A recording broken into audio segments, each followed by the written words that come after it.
Yang kebetulan juga ada lagu-lagu yang aku ciptakan untuk orang lain itu jadi hits juga seperti untuk Rosa, untuk Afgan, untuk Noah juga gitu. Jadi kayaknya ini saatnya aku juga setelah udah 15 tahun di industri kayak ini gue harus bikin sesuatu nih gitu, dan akhirnya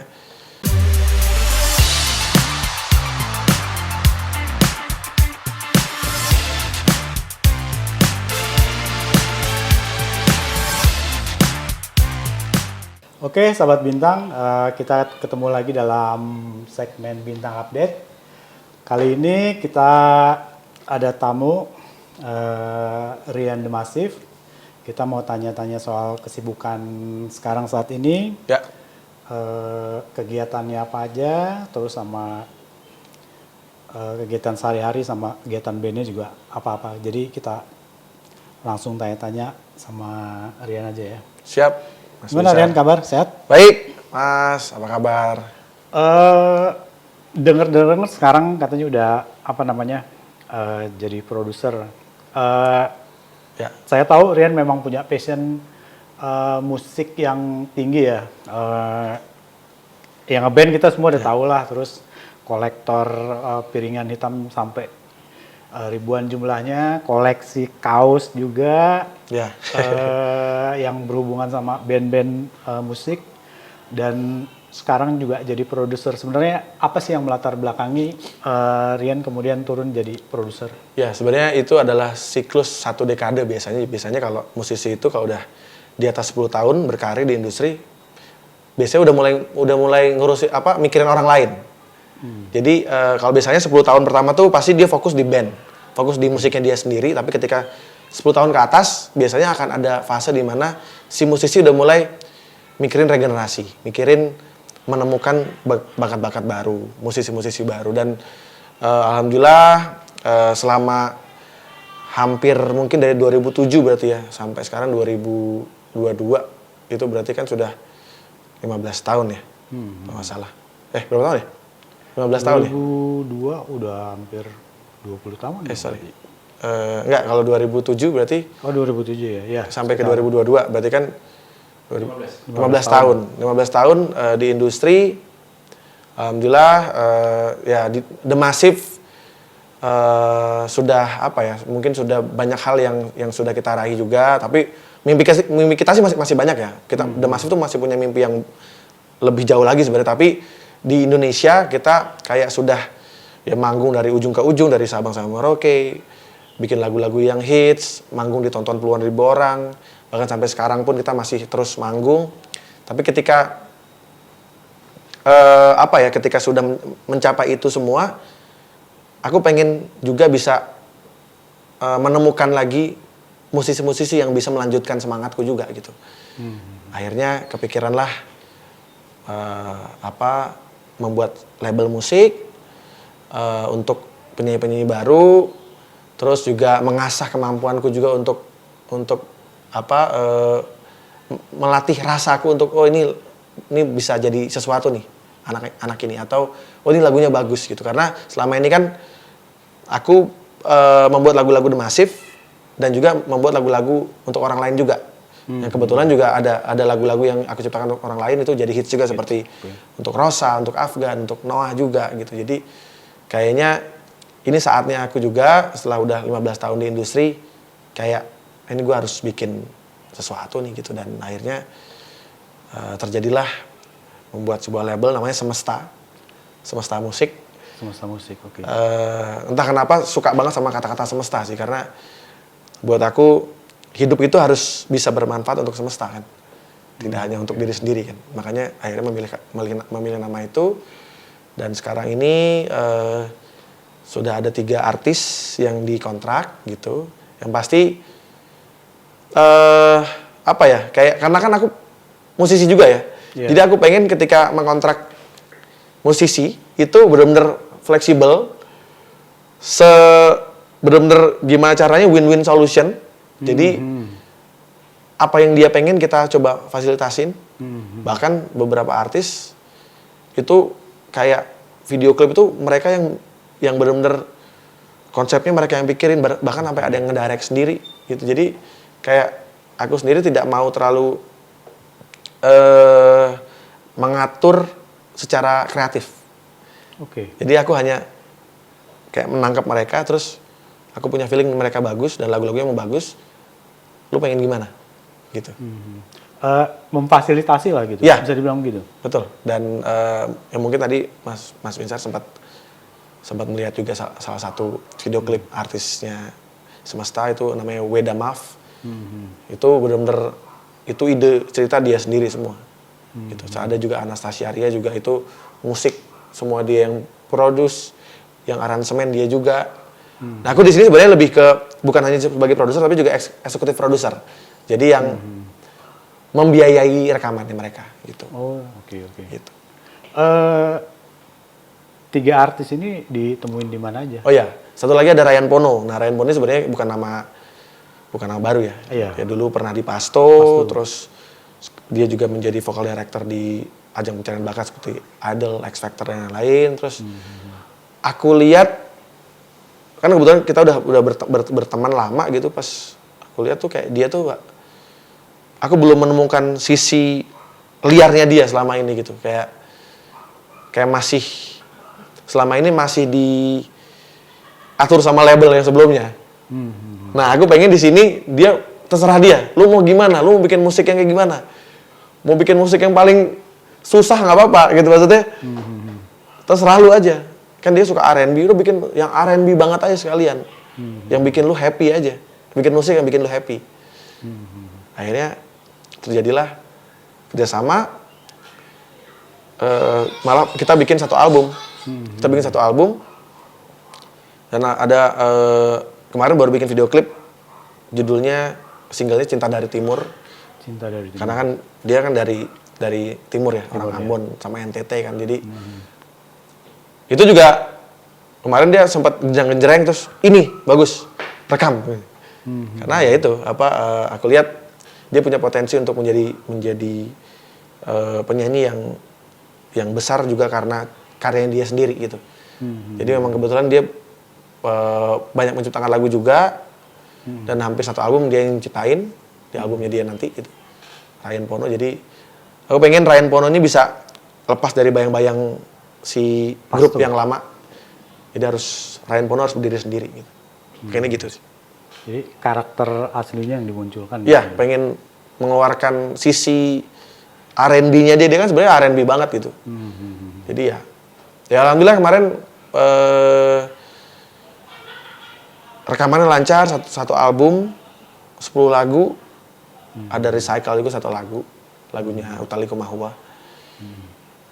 Ya punya harapan besar juga sih Ryan bisa menjadi bisa meramaikan industri musik ya yang sekarang, karena mungkin secara karir dia kayak orang udah ingetnya Pasto kan dan udah kelamaan kan.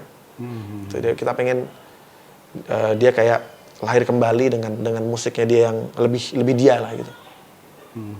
Nah kalau nggak salah Rian tadi sebelumnya sempat bilang sebelum kita wawancara dua artis yang Rian punya tuh direkrut dari media sosial. Ya, betul. Prosesnya gimana sih?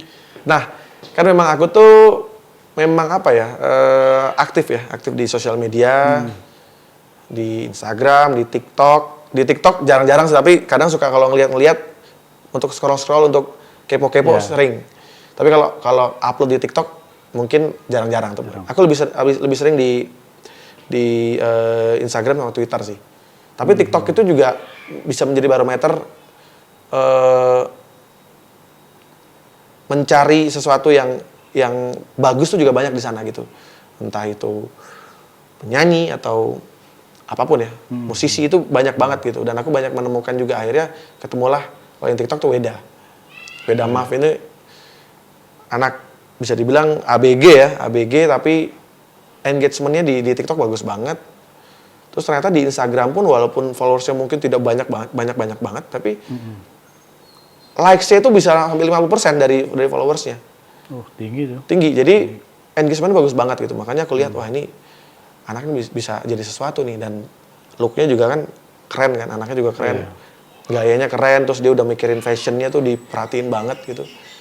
Buat aku itu jadi modal sih, karena nggak banyak ya musisi yang mikirin sampai ke penampilan, bahkan dia tuh mikirin sampai bagaimana cover albumnya seperti apa, fotonya seperti apa, dipikirin banget gitu.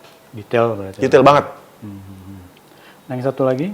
Yang satu lagi ada Anastasia Ria tuh nemunya di Instagram. Followersnya juga nggak banyak, cuma 1.000 kalau nggak salah waktu itu. Jadi kalau aku tuh suka malah justru mencari talent-talent yang followersnya nggak banyak-banyak. Karena ketika nanti dia besar, aku tahu prosesnya. Oh. Gitu. Kalau misalnya kita ambil misalnya selebgram atau apa yang udah ratusan ribu, jutaan gitu misalnya, itu udah beda. Rasanya juga beda pasti. Maksudnya attitude-nya udah beda gitu. Terus cara dia komunikasi udah pasti beda. Makanya aku lebih seneng justru mencari yang dari kecil. Karena nanti ketika dia besar, aku tahu prosesnya gitu. Merasa terlibat gitu lah ya dalam proses. Iya, pasti. Makanya kalau talenta kan nggak bisa dibohongin nih. Maksudnya patokannya bukan followers kan. Kalau aku tuh nggak ngelihat followers sih sebenarnya. Kalau misalnya dia memang punya talenta, kenapa nggak kita coba fasilitasin gitu. Dan aku melihat ada dua anak ini dia punya sesuatu yang harusnya bisa jadi gitu. Dan sekarang udah mulai kelihatan kayak Weda Maf ini udah mulai di radio udah mulai diputar lagu-lagunya. Dia udah rilis 2 lagu. Yang untuk albumnya dia itu ada A Face sama Distraction. Distraction keluar malah A Face udah mulai kedengeran di radio gitu. Terus Anastasia Ria juga udah mulai menggeliat lah lagunya. Jadi ya pelan-pelan tapi pasti sih gitu. Seberapa besar sih pengaruh 15 tahun di The Massive dengan tugas Rian sekarang sebagai produser? Wah, banyak belajar ya 15 tahun. Ya guru saya ya termasuk Ibu Acin ya. Yeah. Ibu Acin tuh kan punya feeling yang luar biasa ya untuk memilih sebuah lagu. A&R terbaik lah menurut saya, termasuk yang one of the best di Indonesia ya, Bu Acin.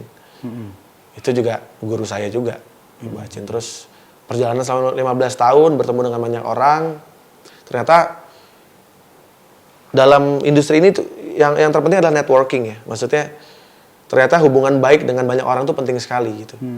Dan itu kerasa sih setelah 15 tahun di industri, terus akhirnya aku punya label musik sendiri walaupun bukan buat Massive ya. Tapi untuk orang lain. Tapi itu kayak aku jadi banyak hal yang kalau misalnya ini nggak bagus nih. Nah, ini jangan sampai aku lakukan di sini gitu. Jadi hal-hal yang baik dan buruk itu justru itu jadi pelajaran juga. Yang negatif itu juga bukan berarti itu tidak bisa jadi pelajaran. Justru karena hal itu kita bisa, berarti lu nggak boleh begini. Kita harus begini gitu. Jadi pengaruhnya luar biasa sih selama 15 tahun itu sangat besar. Maksudnya dengan aku banyak bertemu dengan banyak orang, bertemu dengan banyak brand, dengan media, dengan teman-teman media. Ya aku selalu mengajarkan teman-teman adik-adik ini untuk harus baik dengan banyak orang, punya hubungan baik dengan banyak orang, jangan sombong dan lain-lain. Itu kan basic ya, tapi itu penting banget. Karena banyak juga anak-anak sekarang yang udah besar gitu ya, tapi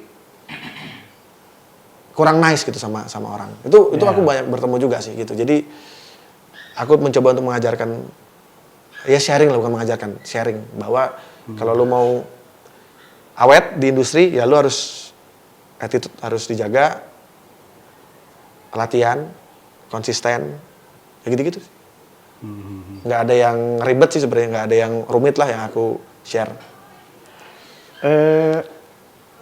Menurut Rian, perbedaan signifikan antara produser dan artis itu di mana sih? Kalau lu kan udah dua-duanya. Ya. Perbedaannya yang pasti ini, kalau produser itu biasanya dia tahu berbagai prosesnya. Proses itu maksudnya dari budgetingnya, dari mengatur timelinenya. Nah kalau artis biasanya dia hanya mikirin karyanya aja, fokus di karya. Kalau produser dia bener-bener kalau orang masak tuh sampai bungkusnya, sampai packagingnya, itu produser. Sampai cara jualnya gitu. Sampai cara jualnya. Itu lebih ke eksekutif produser itu. Eksekutif produser jadi itu udah secara keseluruhan ya. Jadi kayak misalnya aku sekarang bukan hanya sebagai music producer tapi juga eksekutif produser yang memang membiayai. Jadi kayak ini promonya Weda atau Anastasia Ria ini harus nyediain budget berapa. Gitu, misalnya gitu.